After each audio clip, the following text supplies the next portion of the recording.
Man backed and muscle backed যে পলিটিক্সের যে প্র্যাকটিসটা আমরা দেখেছি, আমরা ঢাকা ইউনিভার্সিটিতে একটা অ্যাপারেন্টলি একটা স্বচ্ছ নির্বাচন হয়েছে, কিন্তু আমরা সেখানে যেভাবে শোডাউন হয়েছে, সেভাবে যেহেতু যেই রাজনৈতিক দলগুলো, ক্রিয়াশীল রাজনৈতিক দলগুলোর যেই ম্যান বেসড র্যালি হয়েছে, মানে 3টা থেকে শুরু হয়েছে ঢাকা ইউনিভার্সিটির আশপাশ ঘেরাও করার যে বিষয়টা, সেখানে একটা ইউনিভার্সিটি নির্বাচনে যেভাবে ক্রিয়াশীল রাজনৈতিক দলগুলো তাদের জনশক্তির একটা আপনার শোডাউন দিয়েছে, এটা যে আসন ভিত্তিক হবে না, মানে আসনে নিয়ন্ত্রণ করা আসলে খুবই ডিফিকাল্ট হবে, তখন ballot stuffing, ballot box stuffing এগুলা ঘটা থেকে বিরত রাখার জন্য, মানে ওয়াইল্ড ইলেকশন ঘটা থেকে বিরত রাখার জন্য আমাদের এখন থেকে ইনিশিয়েটিভ নিতে হবে।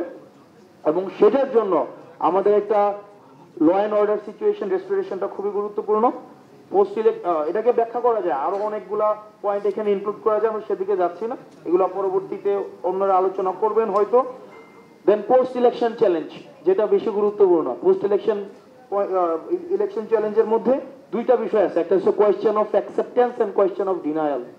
যে ইলেকশনটাকে যদি আমরা পরিস্থিতি যদি তৈরি হয়ে যায় যে আমরা এটাকে ডিনাই করছি, তারপরে রান করার যে বিষয়টা, ইলেকশনের যে একটা চরিত্র দাঁড়াবে, এটাকে আমরা কিভাবে ডিল করছি, আর অ্যাকসেপ্টেন্স যদি হয়, এই অ্যাকসেপ্ট যেন সব পার্টি করে নেয়, এটার দায়িত্ব এখন election commission, interim government, civil society and media, তাদের নিতে হবে। প্রি ইলেকশন চ্যালেঞ্জের মধ্যে একটা গুরুত্বপূর্ণ চ্যালেঞ্জ হচ্ছে role of agencies and army. এটা কিন্তু এখনো পর্যন্ত খুবই গুরুত্বপূর্ণ একটা বিষয়। আমরা এখনো পর্যন্ত দেখছি যে বিভিন্ন এজেন্সি, সরকারি এজেন্সি বিগত সময়ে যেভাবে রাজনীতিকে নিয়ন্ত্রণ করার চেষ্টা করেছে, এখনো পর্যন্ত করছে। আমরা এটাকে কতটা ডিসঅ্যাসোসিয়েট করতে পারি, এটা আমাদের জন্য কিন্তু একটা চ্যালেঞ্জ। এটা পলিটিক্যাল কালচারের মধ্য দিয়ে হয়ে উঠবে, এটাকে ওভারনাইট সম্ভব না, কিন্তু আমরা একটা পলিটিক্যাল কনসেনসাসের মধ্যে আসতে হবে। আমাদের রাজনৈতিক দলগুলোর মধ্যে এটা নিয়ে কথা হতে হবে যে আমরা ইন্টেলিজেন্সকে এবং হচ্ছে বিশেষ করে ডিজিএফআই, আমি নিজেও ভুক্তভোগী মিডিয়া ফ্রেমিং এর ক্ষেত্রে, যে তাদেরকে আমরা রাজনীতিকে প্রভাবিত করা থেকে কিভাবে দূরে রাখতে পারি, এবং আগামী নির্বাচনে আর্মি কিভাবে ভূমিকা রাখবে, সেটা হচ্ছে আমাদের নজরে রাখতে হবে। প্রি ইলেকশন চ্যালেঞ্জের মধ্যে এই বিষয়গুলো আছে।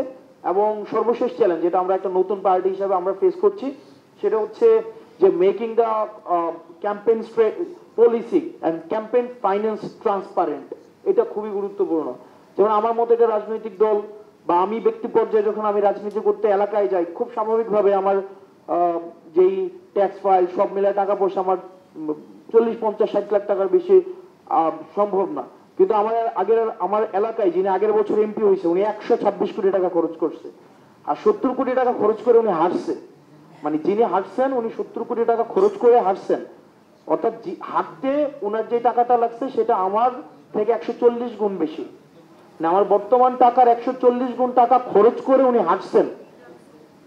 আর যিনি জিতছেন উনি 126 কোটি টাকা খরচ করে জিতছেন।